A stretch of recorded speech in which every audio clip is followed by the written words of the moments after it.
दोस्तों नमस्कार, राधे राधे। कैसे हैं? आशा करता हूं कि आप सभी लोग बहुत ही अच्छे होंगे। जैसा कि मैंने अपने पहले ही अनाउंसिंग वीडियो में आप सभी लोगों के लिए बताया था कि मैं आपके समक्ष यूपी टेट और सी टेट से रिलेटेड एग्ज़ाम के बारे में कुछ क्लास लेकर के आया करूंगा। तो आप सभी लोग जानते हैं कि आगामी दिनों में उत्तर प्रदेश सरकार के द्वारा यूपी टेट की परीक्षा प्रस्तावित है। तो उसको दृष्टिगत रखते हुए मैंने ये कोशिश की है और मैं प्रयास कर रहा हूँ कि आप लोगों के समक्ष यूपी टेट से रिलेटेड पर्यावरण के क्लास लेकर के आऊँ। तो उसी श्रृंखला में आज मैंने एक सेट पूरा 30 क्वेश्चन का आप लोगों के लिए तैयार किया हुआ है। ये सारे क्वेश्चन जो है एग्ज़ाम की दृष्टि से बहुत ही ज़्यादा उपयोगी साबित होंगे और ये सारे क्वेश्चन किसी न किसी भारत सरकार द्वारा आयोजित की जाने वाली जितनी भी परीक्षाएं हैं जो टीचर एलिजिबिलिटी के लिए ली जाती हैं, चाहे वो किसी भी स्टेट में हो, सभी से हमने कुछ प्रश्नों का संकलन यहाँ पे किया हुआ है। इसमें जो क्वेश्चन आज आपके समक्ष आएंगे वो ऐसा नहीं है कि केवल उत्तर प्रदेश की एलिजिबिलिटी एग्ज़ाम की परीक्षाओं में ही आए हुए क्वेश्चन को हम लेकर के आएंगे, बल्कि हम अलग अलग राज्यों द्वारा प्रस्तावित की जाने वाली, आयोजित की जाने वाली जो भी टीचर एलिजिबिलिटी के एग्ज़ाम होते हैं, चाहे वो यूपी टेट हो या यूके टेट हो या हिमाचल प्रदेश का हो या किसी भी स्टेट का हो, तो हमारा प्रयास ये है कि ये जो क्वेश्चन आपके लिए लाए जाएं वो हर राज्य की परीक्षा से संबंधित लाए जाएं, क्योंकि ज़रूरी नहीं है कि हमारे उत्तर प्रदेश में आयोजित होने वाली ही परीक्षाओं के क्वेश्चन आपसे दोबारा किए जाएंगे। कभी कभी ऐसा होता है कि एग्ज़ामिनर एक स्टेट में आयोजित की जाने वाली परीक्षाओं के प्रश्न अन्य राज्यों की परीक्षाओं में जैसे के तैसे पूछ लिए जाते हैं। इसमें क्या होता है, प्रश्नों का दायरा बहुत ज़्यादा नहीं होता है, लेकिन हमें ये कोशिश करनी होगी कि जिस टॉपिक को हम पढ़ें उसके लिए अच्छे से पढ़ें और पूरी तरीके से समझ के पढ़ें, ताकि इसीलिए ये ज़रूरी होता है कि हम लोग किसी भी टॉपिक से आने वाले सभी राज्यों की परीक्षाओं में जो क्वेश्चन होते हैं उन सभी पर ध्यान दें। तो आइए हम अपने क्लास के लिए स्टार्ट करते हैं। देखते हैं कि पहला क्वेश्चन कौन सा है।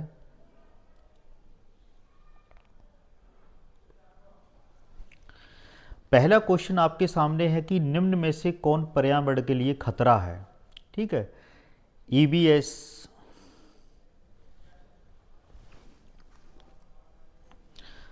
पर्यावरण के लिए खतरा है। अभी एक मिनट।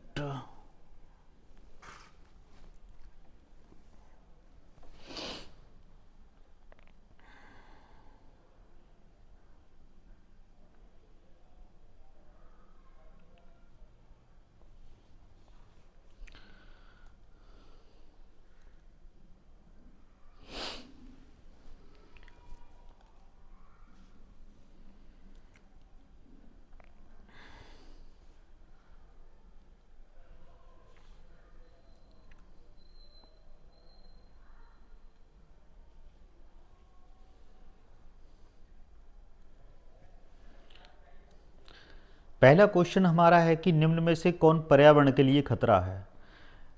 इसके विकल्पों पर ध्यान देंगे। सबसे पहला विकल्प है बढ़ते हुए पौधे, दूसरा है बढ़ती हुई फसल, तीसरा है बढ़ती हुई जनसंख्या या उपरोक्त सभी। तो जैसा कि हम जानते हैं कि पौधे जो होते हैं, पौधे पर्यावरण के लिए कैसे होते हैं, लाभदायक होते हैं। तो ये तुम्हारा जो विकल्प है वो क्या है, गलत है। अगला क्वेश्चन है बढ़ती हुई फसलें, ये भी आपका विकल्प जो है गलत है, क्योंकि फसलों से कोई भी पर्यावरण के लिए नुकसान नहीं होता। अगला है बढ़ती हुई जनसंख्या, तो ये विकल्प आपका बिल्कुल सही है। ठीक है, डी भी गलत हो जाएगा क्योंकि इसमें सारे विकल्प सही नहीं है। तो तीसरा विकल्प जो है बी ऑप्शन, क्योंकि यहाँ पर जो ऑप्शन दिए गए हैं वो क्रम से नहीं है। एग्ज़ाम में भी कभी कभी ए बी सी सीरियल गड़बड़ कर दिए जाते हैं ताकि बच्चा इन्हें ध्यान से पढ़े। तो इसका ऑप्शन कौन सा सही है, बढ़ती हुई जनसंख्या। बढ़ती हुई जनसंख्या पर्यावरण के लिए नुकसानदायक है, क्योंकि जब जनसंख्या बढ़ती है तो उसके लिए रहने के लिए आवास की आवश्यकता होती है, और जो संसाधन होते हैं कृषि के उसके लिए आवश्यकता होती है, तो वह क्या करता है, वनों के लिए नुकसान पहुंचाता है। इस तरीके से आपका जो बी विकल्प है तीसरे नंबर पे दिया हुआ वो बिल्कुल सही है, बढ़ती हुई जनसंख्या। आइए अगले क्वेश्चन की ओर चलते हैं।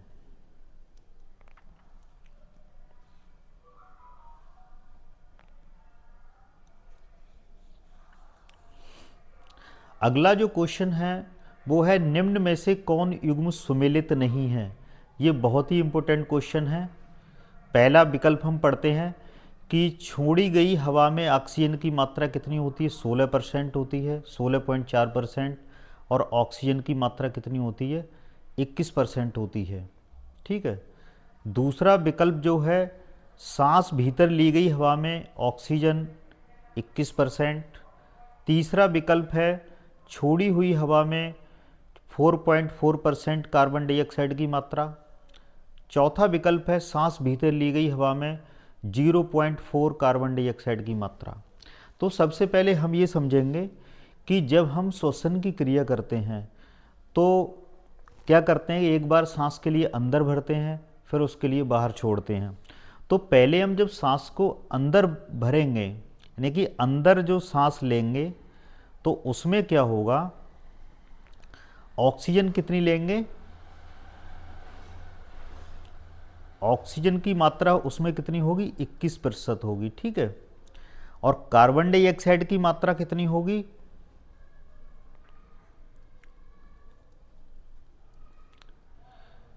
0.02%। ठीक है। और जब हम सांस को बाहर छोड़ेंगे तो हम क्या करेंगे, उसमें ऑक्सीजन की मात्रा कितनी होगी, 16.4%। ठीक है। और CO2 की मात्रा कितनी होगी, 4.4%। तो अब हम इन पर ध्यान देकर के इन विकल्पों को देखेंगे। तो छोड़ी गई सांस में ऑक्सीजन की मात्रा कितनी होती है, 16.4 छोड़ी गई सांस में, यानी कि ये सही है। ऑक्सीजन की मात्रा कितनी होती है, 21%। ये बिल्कुल सही है, 21% होती है। तो कहने का मतलब ये विकल्प सही है। अगला क्वेश्चन है, अगला जो विकल्प है सांस भीतर ली हुई हवा में, यानी कि जो सांस आप अंदर की ओर भरते हैं तो उसमें ऑक्सीजन की मात्रा कितनी होती है, 21%। यानी कि ये भी विकल्प आपका सही होगा। अगला विकल्प है कि सांस छोड़ी गई हवा में 4.4 कार्बन डाइऑक्साइड, यानी कि छोड़ी गई सांस में क्या होता है, CO2 की मात्रा कितनी होती है, 4.4 होती है। तो ये विकल्प भी आपका सही होगा। लेकिन हमें कौन सा देखना है जो सही नहीं है। तो सांस भीतर ली गई हवा में कितनी होती है, 0.4%, जो कि गलत है। क्योंकि जो सांस हम बाहर लेते हैं उसमें कार्बन डाइऑक्साइड की मात्रा कितनी होती है, 0.02% होती है। तो आपका क्या होता है, इसमें डी विकल्प सही जाता है, बाकी ये तीनों गलत हैं। ठीक है। आइए अगले क्वेश्चन की ओर चलते हैं।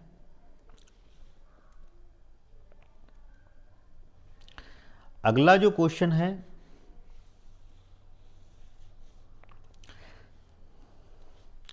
किसी खाद्य श्रृंखला में प्राथमिक जीव होते हैं, इसे हम ध्यान से पढ़ेंगे।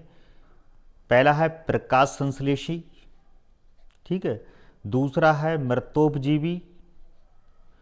तीसरा है शाकाहारी। चौथा है परजीवी। तो प्राथमिक जीव कैसे होंगे, प्राथमिक जीव क्या होते हैं, अगर पौधों की बात करोगे तो पौधे क्या होते हैं, ये प्रकाश संश्लेषण की क्रिया करते हैं, प्रकाश संश्लेषण की क्रिया करते हैं और अपना भोजन स्वयं बनाते हैं। ठीक है। इनके लिए हम क्या बोलते हैं, उत्पादक कहते हैं। क्या कहते हैं, उत्पादक कहते हैं, क्योंकि ये भोजन अपना स्वयं बनाते हैं।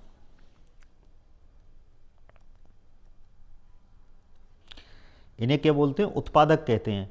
दूसरे होते हैं मृतोपजीवी। मृतोपजीवी क्या होते हैं, ये सड़े गले पदार्थों के ऊपर उगते हैं, सड़े गले पदार्थों पे उगते हैं। और अगले कौन से हैं, शाकाहारी।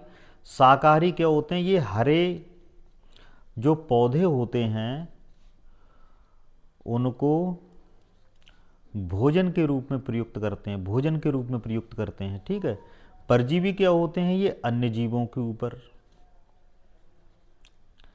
अन्य जीवों के ऊपर अपना जीवन यापन करते हैं। तो इसमें जो क्वेश्चन में आपके पूछा गया है कि खाद्य श्रृंखला में सामान्यतः प्राथमिक जीव कैसे होंगे, प्राथमिक जीव क्या होंगे? ये प्रकाश संश्लेषी होंगे। ठीक है, यहाँ पर प्राथमिक उपभोक्ता की बात नहीं की गई है। अगर प्राथमिक उपभोक्ता की बात की जाएगी तो आंसर आपका क्या सही होता? शाकाहारी जीव सही होता। लेकिन यहाँ जीव की बात की गई है, और जीव के अंतर्गत क्या होते हैं?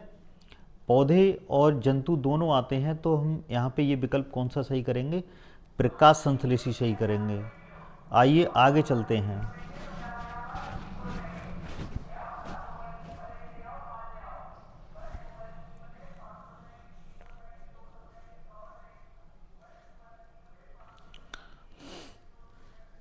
चौथा क्वेश्चन है कि एक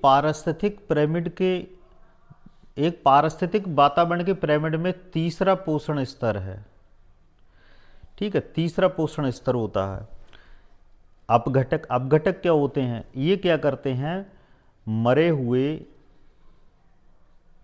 जो मरे हुए जीव होते हैं उनके शरीर को नष्ट करते हैं। ठीक है, उत्पादक ये क्या होते हैं? हरे पौधे होते हैं। शाकाहारी कौन से होते हैं? जो हरे पौधों को भोजन के रूप में ग्रहण करते हैं, भोजन के रूप में ग्रहण करते हैं। मांसाहारी कौन से होते हैं? जो अन्य जीवों को खाते हैं, अन्य जीवों को खाते हैं। लेकिन यह पूछा गया है कि तीसरा पोषण स्तर क्या होगा? तो तीसरा पोषण स्तर क्या होगा? मांसाहारी होगा, क्योंकि मांसाहारी जीव जो होते हैं शाकाहारी जीवों के लिए खाते हैं। जैसे हम बात करें तो सबसे पहले क्या आते हैं? हरे पौधे आते हैं। उसके बाद क्या आते हैं? शाकाहारी आते हैं। इसके बाद क्या आते हैं? मांसाहारी आते हैं। तो यहाँ पूछा क्या गया? तीसरा। तो पहला ये है, दूसरा ये है, तीसरा ये है। तो इसका आंसर कौन सा सही होगा? मांसाहारी सही होगा। ये देखो आया हुआ क्वेश्चन है सीटेट में 13/1/2024, यानी कि पिछले वर्ष यानी कि पिछला जो हुआ है उसी में आया हुआ है। आगे चलते हैं।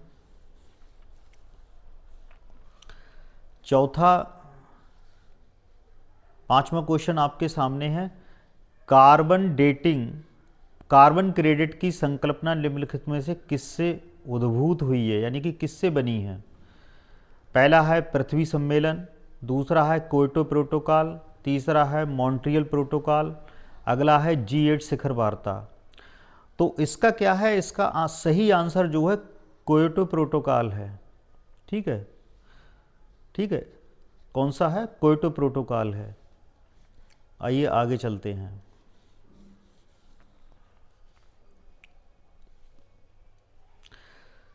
छठा क्वेश्चन, निम्न में से कौन सा पोषक चक्र सूर्य के प्रकाश से सीधे संचालित होता है? पहला ऑप्शन है कार्बन चक्र, दूसरा है सल्फर चक्र, तीसरा है नाइट्रोजन चक्र, चौथा है फास्फोरस चक्र। इसमें अगर हम बात करें तो सल्फर जो चक्र है उसका सूर्य के प्रकाश से कुछ भी लेना देना नहीं है, इसलिए ये विकल्प क्या होगा? गलत हो जाएगा। अगला है नाइट्रोजन चक्र, इसका भी सूर्य के प्रकाश से कोई डायरेक्ट लेना देना नहीं है, तो ये ऑप्शन भी आपका गलत हो जाएगा। अगला है फास्फोरस चक्र, इसका भी सूर्य के प्रकाश से कोई लेना देना नहीं है, ये भी गलत हो जाएगा। अब आपका सही विकल्प कौन सा होगा? कार्बन चक्र। कार्बन चक्र क्या होता है? जो पौधों के द्वारा जो प्रकाश संश्लेषण की क्रिया होती है, प्रकाश संश्लेषण की क्रिया होती है, उसमें क्या होते हैं? जो पौधे होते हैं जो कार्बनिक पदार्थों का निर्माण करते हैं, कार्बनिक पदार्थों का निर्माण करते हैं। इसीलिए ये जो कार्बन चक्र है वो सूर्य के प्रकाश से सीधे संबंधित होता है। तो यही इस क्वेश्चन में पूछा गया था, इसलिए कौन सा आपका विकल्प सही है? पहला ही विकल्प सही है, कार्बन चक्र। अगले क्वेश्चन की ओर चलते हैं। सातवां क्वेश्चन है कि जैव ईंधन के संबंध में निम्नलिखित में से कौन सा सत्य नहीं है। यहाँ पे हमें क्या ढूंढना है, जो विकल्प गलत होगा वो ही हमें सही करना है। पहला है कि जैव ईंधन पारिस्थितिकी अनुकूल है, ठीक है। दूसरा है जैव ईंधन लागत प्रभावी होता है। तीसरा है जैव ईंधन ऊर्जा संकट के समाधान में योगदान दे सकता है। अगला है कि जैव ईंधन मक्का से बनता है। तो आइए पहले हम इसके सही विकल्प देखते हैं। पहला विकल्प है जैव ईंधन पारिस्थितिकी अनुकूल है। तो ये विकल्प बिल्कुल सही है, क्योंकि जो जैविक ईंधन होता है वो क्या करता है, पारिस्थितिकी के लिए फ़ायदेमंद होता है, हमारे इकोसिस्टम के लिए फ़ायदेमंद होता है, क्योंकि इसमें जो प्रदूषण होता है, प्रदूषण जो होता है वो कैसा होता है, कम होता है, इसलिए ये पारिस्थितिकी के लिए क्या है, अनुकूल है। अगला है जैव ईंधन लागत प्रभावी होता है, ये भी विकल्प आपका सही है। अगला है जैव ईंधन ऊर्जा संकट में योगदान दे सकता है, ये गलत है आपका विकल्प। अगला है कि जैव ईंधन मक्का से बनता है, बिल्कुल, यानी कि जैसे मान लो मक्का से हम क्या बनाते हैं, एथेनॉल बनाते हैं, एथेनॉल बनाते हैं, और इसका प्रयोग क्या किया जाता है, ऊर्जा के रूप में किया जाता है। आजकल आप देख रहे होंगे जो B6 वाहन आ रहे हैं उनमें क्या होता है, एथेनॉल का प्रयोग ईंधन के रूप में 20% एथेनॉल का प्रयोग हम क्या करते हैं, ईंधन के रूप में करते हैं। तो हम ये कह सकते हैं कि इसका जो तीसरा विकल्प है वो बिल्कुल गलत है, और जब गलत है तो यही विकल्प क्या होगा, सही होगा। आइए अगले क्वेश्चन की ओर चलते हैं।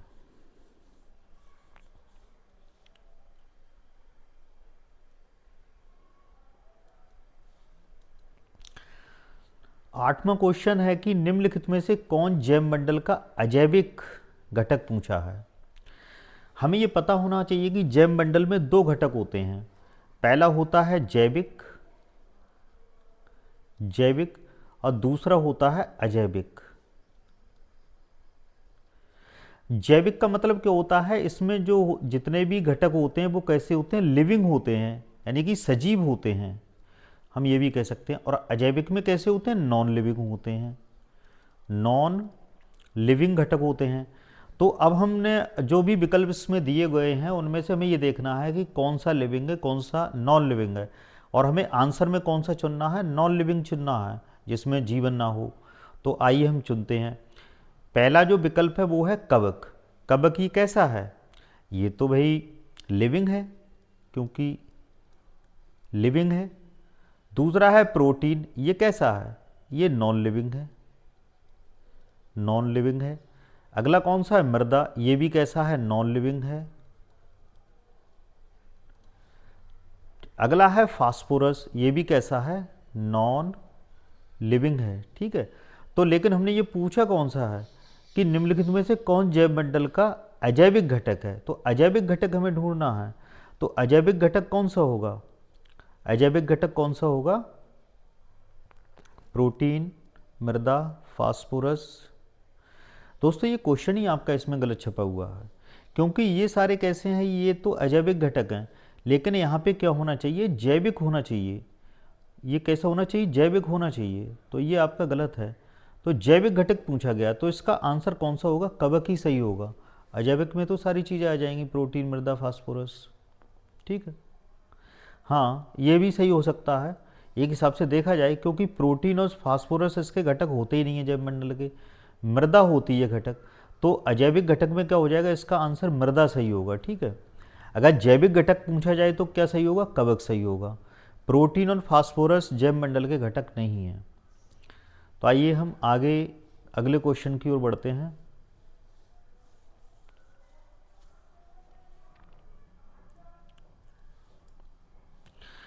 क्वेश्चन नंबर 9 है वनों उन्मूलन का दुष्परिणाम है, यानी कि वनों के कम होने से कौन कौन से दुष्परिणाम हमारे सामने आते हैं।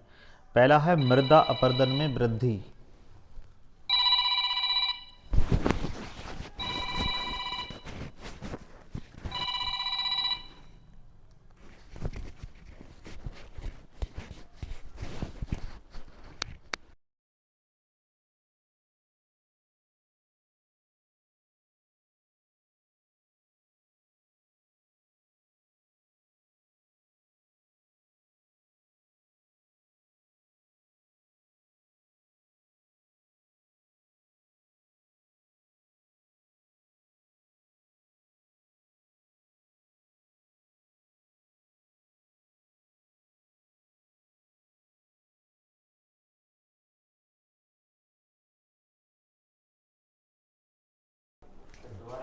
ना सही चल रही है? चल रही है। ठीक है। वनोन्मूलन का दुष्परिणाम है मृदा अपरदन में वृद्धि। ठीक है, ये सही हो सकता है। अगला है मृदा अपरदन में कमी। ये तो बिल्कुल गलत है, क्योंकि जब वन कम हो जाएंगे तो क्या होगा, मृदा अपरदन क्या होगा, ज़्यादा होगा।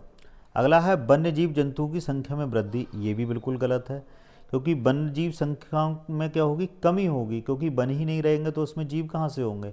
अगला है वर्षा में वृद्धि। वर्षा में वृद्धि नहीं हो सकती, क्योंकि पौधे क्या करते हैं, ट्रांसपायरेशन की प्रोसेस करते हैं। क्या करते हैं, ट्रांसपायरेशन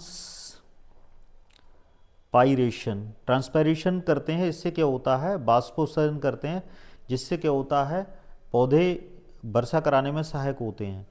तो इसका पहला ही विकल्प सही होगा, मृदा अपरदन में वृद्धि। मृदा अपरदन क्या होता है, भूमि का कटाव के द्वारा एक स्थान से दूसरे स्थान पर पहुंच जाने की क्रिया क्या कहलाती है, मृदा अपरदन कहलाती है। तो पहला ही विकल्प इसका सही है, बाकी विकल्प इसके क्या हैं, तीनों विकल्प गलत हैं।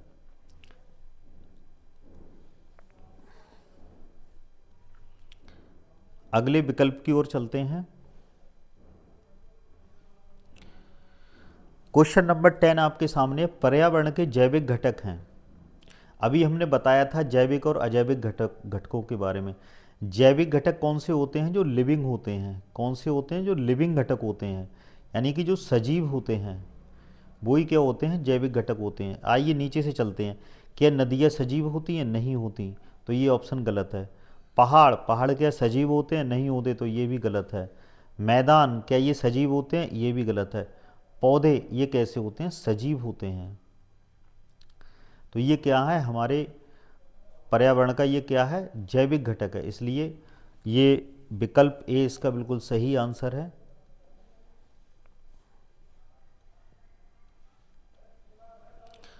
अगला विकल्प है, पारिस्थितिकी तंत्र में शक्ति का प्रवाह होता है। चलते हैं, एक भी नहीं, यानी कि इनका कहना है कि शक्ति का प्रभाव नहीं होता है, तो ये विकल्प कैसा है, गलत है। ये क्वेश्चन देखिए, बिहार टेट में, यूके टेट में, आसाम टेट में और हरियाणा टेट में आया हुआ क्वेश्चन है। ठीक है। अगला विकल्प है कि बहुदिशात्मक, यानी कि मल्टी डायरेक्शनल ऊर्जा का प्रभाव होता है, तो ये भी गलत है। द्विदिशात्मक, यानी कि ऊर्जा का जो प्रभाव होता है दो दिशाओं में होता है, इस तरीके से, तो ये भी विकल्प कैसा है, गलत है। एक दिशात्मक, हाँ बिल्कुल ये विकल्प सही है। तो क्या है, इसका विकल्प भी यही सही होगा। पारिस्थितिकी तंत्र में शक्ति का प्रभाव कैसा होता है, एक दिशात्मक होता है। जैसे आपने देखा होगा कि हरे पौधे हरे पौधों से ऊर्जा किधर जाती है, शाकाहारी जीवों के पास। शाकाहारी जीवों से कहाँ जाती है, जो द्वितीय उपभोक्ता होते हैं उनकी तरफ जाती है। इसके बाद कहाँ आती है, जो सर्वोत्तम उपभोक्ता होते हैं उधर जाती है। तो ये ऊर्जा किधर से किधर जा रही है, एक ही दिशा में चल रही है। तो इसका विकल्प कौन सा सही होगा, ए सही होगा।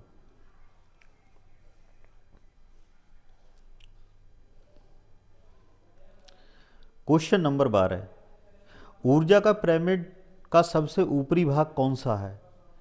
ऊपरी भाग इसमें पूछा गया है। तो ऊपरी भाग हम पूछेंगे प्राथमिक उपभोक्ता या गौण उपभोक्ता, प्राथमिक उपभोक्ता, यहाँ उत्पादक था, प्राथमिक उत्पादक, ठीक है, या जैव घटक। तो आइए हम इसके लिए समझते हैं। पहला जो उसमें दिया है प्राथमिक उत्पादक, उत्पादक तो सबसे नीचे आते हैं, यानी कि जैसे मान लो ये ऊर्जा का पिरामिड है, ठीक है, तो यहाँ पे क्या होंगे, यहाँ पे होंगे उत्पादक। उत्पादक में क्या होंगे, हरे पौधे होंगे, हरे पौधे। इससे ऊपर क्या होंगे, द्वितीयक उपभोक्ता होंगे, प्राथमिक उपभोक्ता होंगे, प्राथमिक उपभोक्ता होंगे। इसके ऊपर क्या होंगे, द्वितीयक होंगे। उसके ऊपर क्या होंगे, तृतीयक होंगे। इस प्रकार से इसमें होंगे। तो इसमें दे दिया है कि सबसे ऊपर प्राथमिक नहीं हो सकते, तो ये भी क्या होगा, गलत हो जाएगा। ठीक है, अपघटक नहीं हो सकते, प्राथमिक उत्पादक नहीं हो सकते क्योंकि उत्पादक सबसे नीचे होते हैं। तो इसका जो सी विकल्प दिया हुआ है वो क्या है, बिल्कुल सही है, गौण उपभोक्ता। यानी कि ये क्लियर नहीं किया गया है कौन से, लेकिन जो भी होंगे वो क्या होंगे, ऊपर ही होंगे। जैसे मान लो तृतीयक हो सकते हैं या सर्वोत्तम हो सकते हैं। तो इसका क्या है, सी विकल्प बिल्कुल सही है, गौण उपभोक्ता।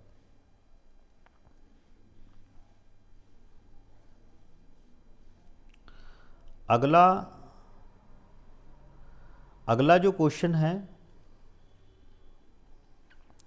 विश्व पर्यावरण दिवस 2019 का विषय था जल प्रदूषण को हराना, वायु प्रदूषण को हराना, ध्वनि प्रदूषण को हराना, मृदा संरक्षण। तो इसका जो कौन सा है, इसका जो सी विकल्प है जो बिल्कुल सही है, वायु प्रदूषण को हराना। ठीक है, आइए अगले क्वेश्चन की ओर चलते हैं।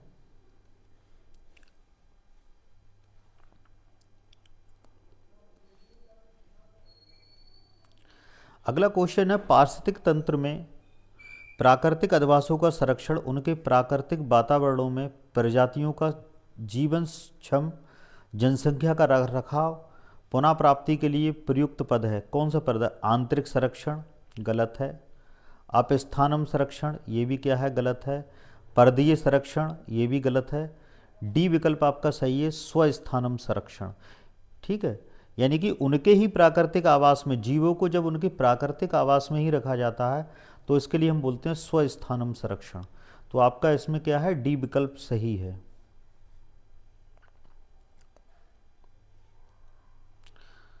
पंद्रहवां क्वेश्चन है कि वन पारिस्थितिकी तंत्र में पाई जाने वाली खाद्य श्रृंखला का चयन कीजिए। यानी कि वन में कौन कौन सी पाई जाती है, पादप पिलवक।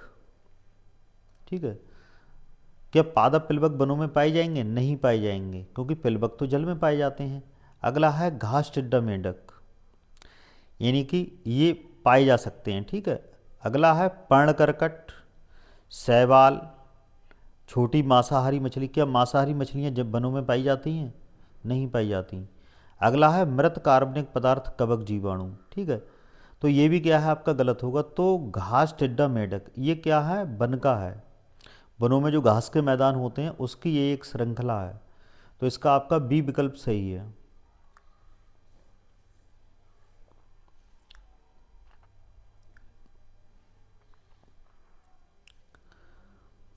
अगला क्वेश्चन है कि वन महोत्सव किस महीने में मनाया जाता है, सितंबर, जुलाई, फरवरी, मार्च। तो मार्च में मनाया जाता है, नहीं। फरवरी में मनाया जाता है, नहीं। सितंबर में मनाया जाता है, नहीं। ये किस में मनाया जाता है, जुलाई, यानी कि जुलाई के फर्स्ट वीक में मनाया जाता है। ये जुलाई के फर्स्ट वीक में मनाया जाता है। तो इसका आपका विकल्प कौन सा सही है, सी विकल्प सही है।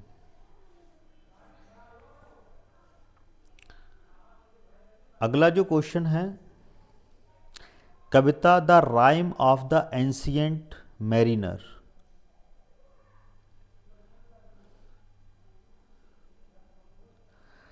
किसके द्वारा लिखी गई है, ये किसके द्वारा लिखी गई है, जॉन विलियम्स के द्वारा, एस.टी. कॉलेज के द्वारा, जॉन रोज के द्वारा, या स्टुअर्ट फायरस्टीन के द्वारा। तो ये किसके द्वारा लिखी गई है, जॉन रोज के द्वारा लिखी गई है। ठीक है,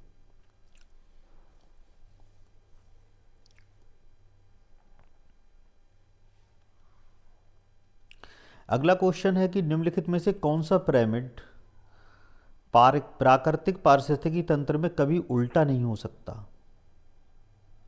ये उल्टा नहीं हो सकता। जीव संख्या का पिरामिड, सभी उल्टे हो सकते हैं। जीव भार का पिरामिड, ऊर्जा का पिरामिड। ये भी गलत है, ये भी गलत है, ये भी गलत है। आपका विकल्प डी सही है, ऊर्जा का पिरामिड। देखो ऊर्जा का पिरामिड हमेशा कैसा होता है, सीधा ही होता है। इसके सीधा होने का कारण क्या है, जैसे मान लो ये फर्स्ट लेवल है, ये सेकंड लेवल है, ये थर्ड लेवल है। तो इसमें क्या होता है कि एक स्तर से ऊर्जा जो होती है ऊपर की ओर केवल 10% जाती है, 10% जाती है।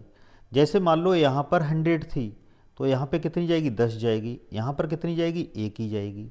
तो कहने का मतलब है ये ऊपर की ओर कम होता जाता है। तो जैसा कि इधर से आपको लग रहा है कि कम होता जाता है, तो ये क्या होगा, बिल्कुल सीधा होगा। तो हमेशा ऊर्जा का जो पिरामिड होता है वो कैसा होता है, सीधा होता है। ये 10% वाला जो नियम है वो किसने दिया है, लिंडमान ने दिया है, कि एक पोषक स्तर से दूसरे पोषक स्तर में केवल 10% ऊर्जा जाती है। ये किसने दिया हुआ है, लिंडमान का नियम है। इसका विकल्प जो है डी सही है, ऊर्जा का पिरामिड। आइए अगले क्वेश्चन की ओर चलते हैं।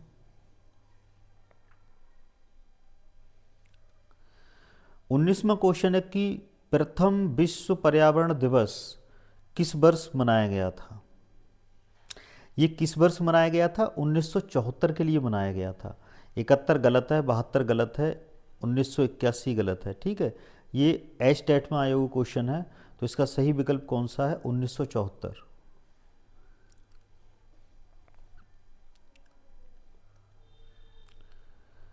20वां है अम्लीय वर्षा किसके कारण होती है। क्या कार्बन और फास्फोरस के कारण होती है, सल्फर और नाइट्रोजन के कारण होती है, कार्बन और नाइट्रोजन से होती है, नाइट्रोजन या फ्लोरीन से होती है। तो नाइट्रोजन फ्लोरीन से नहीं होती, विकल्प ये गलत है। सी विकल्प आपका गलत है, कार्बन नाइट्रोजन से भी नहीं होती और कार्बन और फास्फोरस से भी नहीं होती। ये किससे होती है, सल्फर और नाइट्रोजन से होती है। सल्फर से क्या बनता है, H2SO4, और नाइट्रोजन से क्या बनता है, HNO3। ये दो अम्ल होते हैं जो अम्ल वर्षा के कारण पृथ्वी पे आते हैं। जैसे H2O प्लस SO3 H2SO4 बन जाता है। ठीक है, और H2O प्लस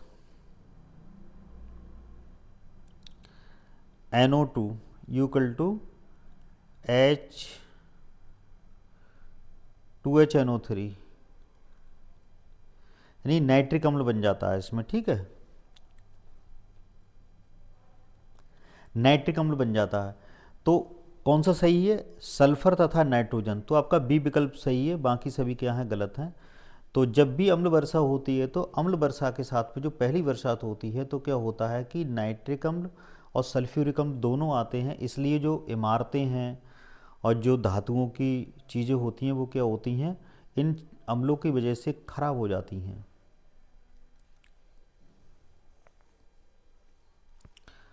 अगला क्वेश्चन है आपका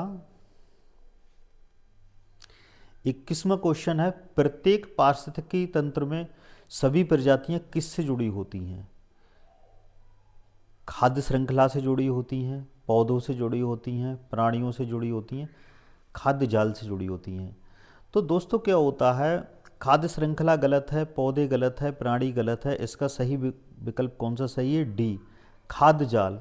क्योंकि देखा होगा कि जब बहुत सारी श्रृंखलाएं इस तरीके से जुड़ जाती हैं, ऐसे ऐसे ऐसे, तो क्या होता है कि क्या बनता है, खाद्य जाल बनता है। तो इसका विकल्प डी सही है कि खाद्य जाल, यानी कि सभी प्रजातियां किससे जुड़ी होती हैं, जैसे अलग अलग प्रजातियां सभी से जुड़ जाती हैं किसी न किसी तरीके से। प्रत्येक जंतु जो होता है एक दूसरे पर निर्भर रहता है, तो उसे हम क्या बोलते हैं, खाद्य जाल कहते हैं। तो इसका डी विकल्प बिल्कुल सही है। अगला जो क्वेश्चन है 22वां, कि एक स्थान के वायु, नमी और तापक्रम जैसे अजैव किसका निर्धारण करते हैं। क्या ये खाद्य श्रृंखला का निर्धारण कर पाएंगे, वायु, नमी, तापक्रम, नहीं कर पाएंगे। प्राणी का निर्धारण कर पाएंगे, देखते हैं हो सकता है नहीं। मौसम का निर्धारण कर पाएंगे, हो सकता है, कोई नहीं, ये तो गलत ही होगा। ठीक है, खाद्य श्रृंखला का निर्धारण नहीं करेंगे, प्राणियों का निर्धारण नहीं करेंगे। ये जो भी हैं, जैसे वायु है, नमी है और तापक्रम है, ये क्या करते हैं, मौसम का निर्धारण करते हैं। तो आपका विकल्प कौन सा सही है, बी, यानी कि जो तीसरे नंबर पे दिया हुआ है। हम ऐसे नहीं देखेंगे ए बी सी डी, यहाँ पे क्या है, इन विकल्पों का क्रम भी अलग अलग दिया हुआ है। तो हम केवल पढ़ेंगे कौन सा है, बी, मौसम सही है ये आपका विकल्प। अगला जो क्वेश्चन है 23, मानव भूगोल प्राथमिक मानव पारिस्थितिकी तथा मानव समाज का अध्ययन प्रत्येक की पृष्ठभूमि है। ये कथन किसके द्वारा दिया गया है, ये कथन किसके द्वारा दिया गया है, रैट जेल के द्वारा दिया गया है। ये तीनों विकल्प आपके गलत हैं। तो आपका आंसर इसका विकल्प ए सही हो जाता है। आइए आगे की ओर चलते हैं। अगला है कि निम्नलिखित में से किस पारिस्थितिकी तंत्र में सबसे अधिक खाद्य श्रृंखलाएं पाई जाती हैं? वन का पारिस्थितिकी तंत्र, तालाब का पारिस्थितिक तंत्र, मरुस्थल का पारिस्थितिक तंत्र, घास के मैदान का पारिस्थितिक तंत्र। तो इसका कौन सा आंसर सही है? वनों का पारिस्थितिक तंत्र। ये सारे विकल्प आपके क्या हैं? गलत हैं। तो आपका ए विकल्प सही है, वन का पारिस्थितिक तंत्र। इसमें सबसे ज़्यादा खाद्य श्रृंखलाएं पाई जाती हैं। अगला 25 नंबर का क्वेश्चन, निम्नलिखित में से क्या परियोजना कार्य सोपान के अंतर्गत नहीं आता है? परिस्थिति प्रदान करना, रिकॉर्ड करना, लागू करना, निर्दिष्ट प्रक्रियाएं देना। तो ये तीनों क्या हैं? इसमें आते हैं। कौन नहीं आता है? परिस्थिति प्रदान करना। तो ये तीन विकल्प आपके सही हैं, ये एक गलत है, और वो ही इसमें पूछा गया है क्या नहीं आता है, तो परिस्थिति प्रदान करना नहीं आता है। तो आपका विकल्प ए इस आंसर का सही, इस क्वेश्चन का सही आंसर है। अगला क्वेश्चन 26 नंबर क्वेश्चन है कि खाद्य श्रृंखला में सर्वाधिक निम्नलिखित में से कौन पाया जाता है? खाद्य श्रृंखला में कौन पाया जाता है? प्राथमिक उपभोक्ता, तृतीयक उपभोक्ता, तृतीयक उपभोक्ता या अपघटक। तो इसमें क्या होता है कि प्राथमिक उपभोक्ता संख्या में उतने ज़्यादा नहीं होते, तृतीयक उपभोक्ता तो सबसे कम होते हैं, द्वितीयक उपभोक्ता क्या होते हैं? तृतीयक से ज़्यादा होते हैं। तो अपघटक ज़्यादा मात्रा में पाए जाते हैं, क्योंकि जब भी कोई सूक्ष्म जीव का शरीर सड़ता है, गलता है, तो उसके अंदर लाखों करोड़ों अरबों बैक्टीरिया उत्पन्न होते हैं। इसीलिए हम कह सकते हैं कि सबसे ज़्यादा संख्या किसकी होगी? अपघटकों की होगी। तो क्वेश्चन नंबर 26 का जो सही आंसर होगा वो डी विकल्प होगा, अपघटक। आइए अगले क्वेश्चन की ओर चलते हैं।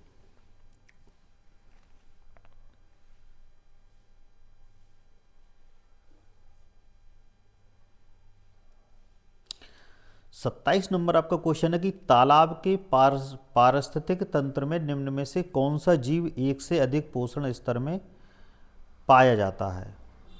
ठीक है, जंतु पिलवक, पादप पिलवक, मछली, मेढक। तो इसका सही विकल्प जो होगा वो होगा मछली, क्योंकि मछली कैसी होती हैं? ये छोटे पादप पिलवक होते हैं, उनसे भी भोजन प्राप्त कर लेती हैं। और जो बड़ी मछलियाँ होती हैं, जो बड़ी मछली होती हैं, वो क्या करती हैं? छोटी जो मछलियाँ होती हैं, मछली को भोजन के रूप में खा जाती हैं, भोजन के रूप में ग्रहण कर लेती हैं। तो यहाँ पर ये क्या है? ये प्रथम उपभोक्ता का कार्य करती हैं, प्रथम उपभोक्ता होती हैं। और यहाँ पर जब ये छोटी मछलियों के लिए खाती हैं तो ये क्या होती हैं? द्वितीयक या तृतीयक उपभोक्ता हो जाती हैं। तो ये क्या होती हैं? एक से ज़्यादा पोषण स्तर पर पाई जाती हैं। इसीलिए इसका विकल्प कौन सा है? सी सही है। बाकी ये तीनों विकल्प जो हैं गलत हैं।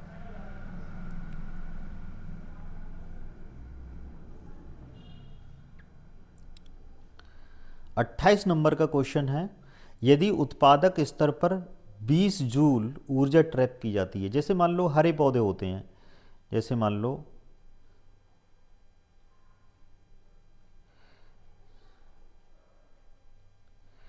ये, मान लो कोई पौधा है, ये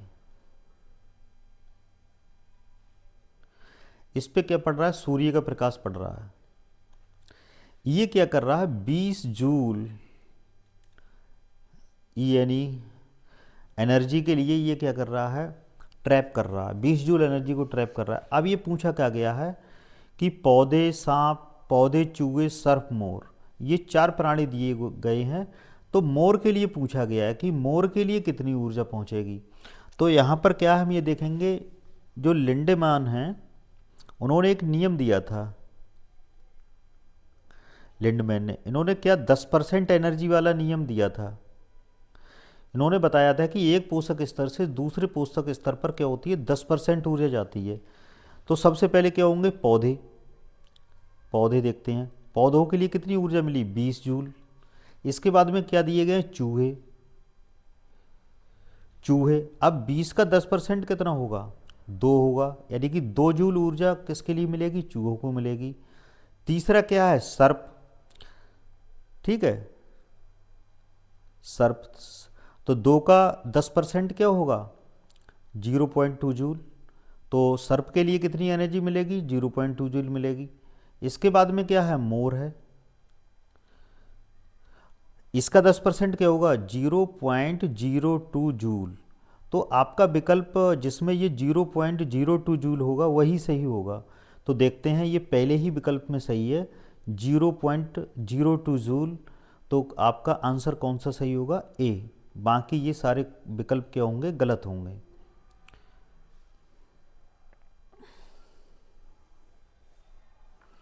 अगला जो क्वेश्चन है 29 नंबर क्वेश्चन, पारतंत्र शब्द का गठन किसने किया था, हीकल ने, टॉन्सले, यहाँ पे टॉन्सले होगा, टॉन्सले ने, हम्बॉल्ट ने, ऑडम ने।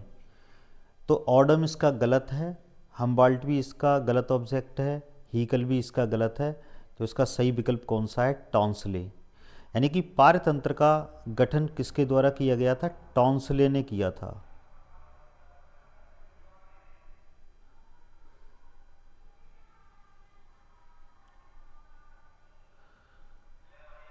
टॉम्सले ने किया था, ठीक है।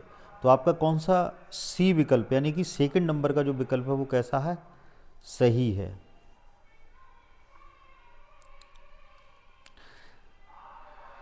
दोस्तों ये हमारा लास्ट क्वेश्चन है।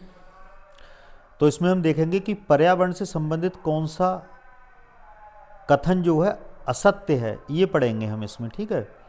पर्यावरण भौतिक तत्वों का समूह है, ये सही है क्योंकि इसमें अजैविक कारक भी आते हैं।